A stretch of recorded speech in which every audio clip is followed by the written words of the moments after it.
दोस्तों, आज मैं आप लोगों को अपराध की एक ऐसी खौफनाक और हैरतअंगेज कहानी सुनाने जा रहा हूँ जिसे सुनकर आप बेहद हैरान और परेशान हो जाएंगे।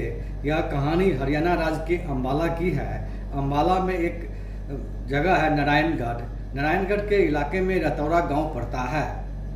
रतौरा गांव में ओम प्रकाश अपने दो बेटों के साथ रहते हैं। एक बेटा फौजी से रिटायर हुआ है जिसका नाम भूषण है। दूसरा बेटा जो छोटा है वो हरीश नाम है। हरीश के साथ ही ओम प्रकाश अपनी पत्नी सुरती देवी के साथ रहते हैं। खौफनाक अपराध की कहानी की शुरुआत 20 जुलाई की शाम होती है। रिटायर्ड फौजी भूषण अपने पिता और भाइयों से कहता है कि वह 2 एकड़ जमीन उसके नाम कर दे। इसी बात को लेकर भूषण और उसके परिजनों एवं ओम प्रकाश और उसके छोटे बेटे हरीश के साथ झंझट होती है। जमीन को लेकर दोनों भाइयों में आधा घंटा 1 घंटा तक बकवास होता रहता है। बात यहीं पर खत्म हो जाती है। सभी लोग अपने अपने कमरों में चले जाते हैं। 20 जुलाई को रिटायर्ड फौजी भूषण के घर उसके 2 साले और 1 साली भी पहुंची हुई रहती है। रात 10 बजे के आसपास भूषण अपने हाथ में गंडासा लेता है और मां सुरती देवी की गर्दन पर हमला कर देता है। बार इतना तेज होता है कि मां मौके पर ही तड़प कर मर जाती है। इसके बाद भूषण अपने पिता ओम प्रकाश के सिर पर गंडासा से 2 बार करता है। वे गिर जाते हैं लेकिन उन्हें मरा समझकर भूषण आगे बढ़ जाता है।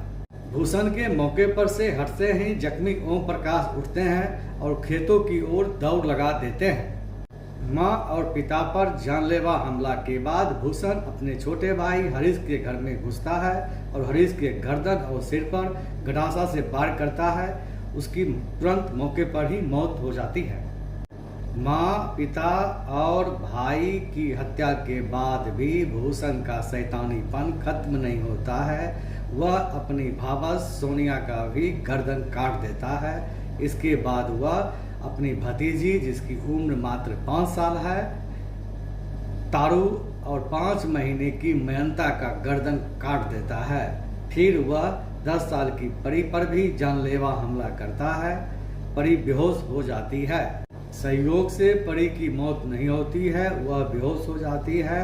इसी बीच भूषण अपने साली और पत्नी और 2 नाबालिग बेटों की मदद से शव को लकड़ी के गठरों के पर रखता है और डीजल छिड़ककर शवों में आग लगा देता है।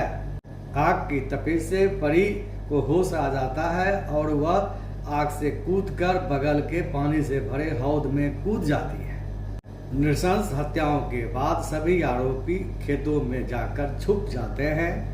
इधर जख्मी ओम प्रकाश 5 किलोमीटर दूर खेतों और जंगलों से होता हुआ अपने दोस्त रमेश के घर पहुंचता है और उसे अपने बेटे ओम प्रकाश और उसके परिजनों की करतूत बताता है।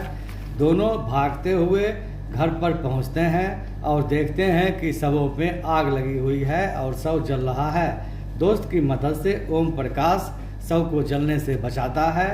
इसी बीच देर रात करीब 12:30 बजे ओम प्रकाश पुलिस को सूचना देती है और मौके पर पुलिस भी पहुंच जाती है। चारों ओर खेतों को पुलिस घेर लेती है। ओम प्रकाश ने पुलिस अफसरों को बताया कि उसका बेटा भूषण ही राक्षस बनकर घर के सारे सदस्यों को कुल्हाड़ी से हमला कर मारा है। उसके सहयोग में उसकी पत्नी पूनम, बेटा मक्खन, प्रिंस और 2 साला टोनी और जोनी, साथ में 1 साली भी शामिल थी। घटना की सूचना सुनकर पूरा गांव घटनास्थल पर पहुंच गया। ओम प्रकाश का घर खेतों के बीच में था जहां गाड़ी का पहुंचना भी बड़ा मुश्किल है। 21 जुलाई की दोपहर पुलिस ने भूषण, उसकी पत्नी पूनम और 2 साला टोनी और जोनी को खेत से गिरफ्तार कर लिया।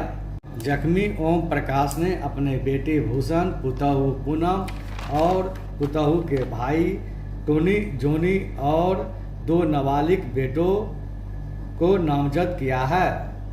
पोस्टमार्टम रिपोर्ट के अनुसार शव 80 से 50% तक जल गए थे। ओम प्रकाश और उसके साथियों ने बड़ी ही क्रूरता और बेरहमी से हत्याकांड को अंजाम दिया। ओम प्रकाश ने सभी शवों के गर्दन और श्वास नली साथ में खाने की नली भी काट दिया। इसके अलावा सिर और शरीर के अन्य अंगों पर भी गंडासा से वार किया था। 21 जुलाई की देर शाम भूषण के घर के सामने एक ही चिता पर 6 शवों का दाह संस्कार किया गया। 2 एकड़ जमीन की विवाद में बड़ा भाई भूषण राक्षस बन गया और उसने अपनी मां और छोटे भाई के पूरे परिवारों को मार डाला, साथ ही अपने पिता की भी हत्या करने की कोशिश की। पूरा रतौड़ गांव और आसपास के गांव इस सामूहिक हत्याकांड से मर्माहत और बेहद दुखी हैं।